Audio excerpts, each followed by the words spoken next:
ಎಲ್ರಿಗೂ ನಮಸ್ಕಾರ. ನಾನು ನಿಮ್ಮ CM ಜಕ್ಕಾಳೆ. ನಾಡು ಈ ದಿನ ವರಮಹಾಲಕ್ಷ್ಮಿ ಹಬ್ಬವನ್ನು ಆಚರಣೆ ಮಾಡ್ತಾ ಇದೆ ಸಂಭ್ರಮದಿಂದಾಗಿ. ಎಲ್ಲರಿಗೂ ಶುಭವನ್ನು ಕೋರೋಣ ಅಂದ್ಕೊಂಡೆ. ಆದರೆ ಯಾರೆಲ್ಲ ಭ್ರೂಣ ಹತ್ಯೆಯನ್ನು ಹೆಣ್ಣು ಬೇಡ ಅಂತೇಳಿ ಭ್ರೂಣ ಹತ್ಯೆಯನ್ನು ಮಾಡಿದ್ರಿ ಅವ್ರಿಗೆ ಶುಭಾಶಯನ ಕೋರ್ಲಿಕ್ಕೆ ಬರಲ್ಲ.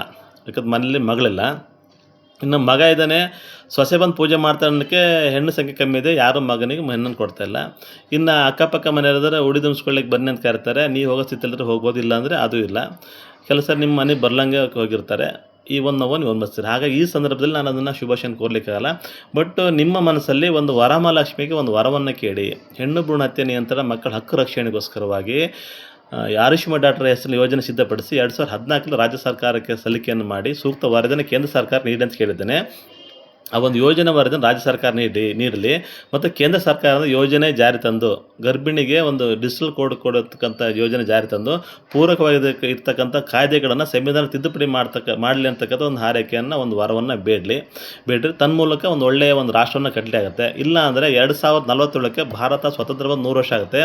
ಈ ಸಂದರ್ಭದಲ್ಲಿ ಭಾರತ ಹೇಗಿರಬೇಕು ಅನ್ನತಕ್ಕಂಥ ಮತ್ತು ಹೇಗೆ ಆಗುತ್ತೆ ಅನ್ನತಕ್ಕಂಥ ಕಲ್ಪನೆ ಮಾಡಲಿಕ್ಕಾಗಲ್ಲ. ಈ ಒಂದು ಯೋಜನೆ ಜಾರಿ ಬಂದರೆ ವ್ಯವಸ್ಥಿತವಾಗಿ ಸುಭಿಕ್ಷವಾಗಿ ಇರುತ್ತೆ. ಇಲ್ಲ ಅನ್ನೋದಾದರೆ ಇದು ತುಂಬ ದುಸ್ಥಿತಿ ಹೋಗುತ್ತೆ. ಕಾರಣ ಹೆಣ್ಣು ಭ್ರೂಣ ಹತ್ಯೆ ಅನ್ನತಕ್ಕಂಥದ್ದು ಹಿಂದೂಗಳಲ್ಲಿ ಮಾತ್ರ ಇರ್ತಕ್ಕಂಥ ಅದು ಕಾಯಿಲೆ, ಅದು ರೋಗ, ಅದು ಸಮಸ್ಯೆ, ಅದು ಇನ್ನು ಅನ್ಯ ಧರ್ಮಕ್ಕೆ ಸಂಬಂಧ ಇಲ್ಲ. ಹಾಗಾಗಿ ಪ್ರತಿಯೊಬ್ಬರು ಈ ದಿನ ಎಲ್ಲರೂ ಒಂದು ವರವನ್ನು ಕೇಳಿ ಒಂದು ಸಂಕಲ್ಪವನ್ನು ಮಾಡಿ ಆಯುಷ್ಮಾನ್ ಡಾಕ್ಟರ್ ಯೋಜನೆಗೆ ಬೆಂಬಲವನ್ನು ಕೊಡ್ತಾ ಇದ್ದೀವಿ ಮತ್ತು ತಾಯಿಯನ್ನು ವರವನ್ನು ಕೇಳಿರಿ ಅಂತಕ್ಕಂಥ ಒಂದು ಆಶಯದೊಂದಿಗೆ ಈ ಮಾತನ್ನು ಮುಗಿಸ್ತೀನಿ. ನಮಸ್ಕಾರ.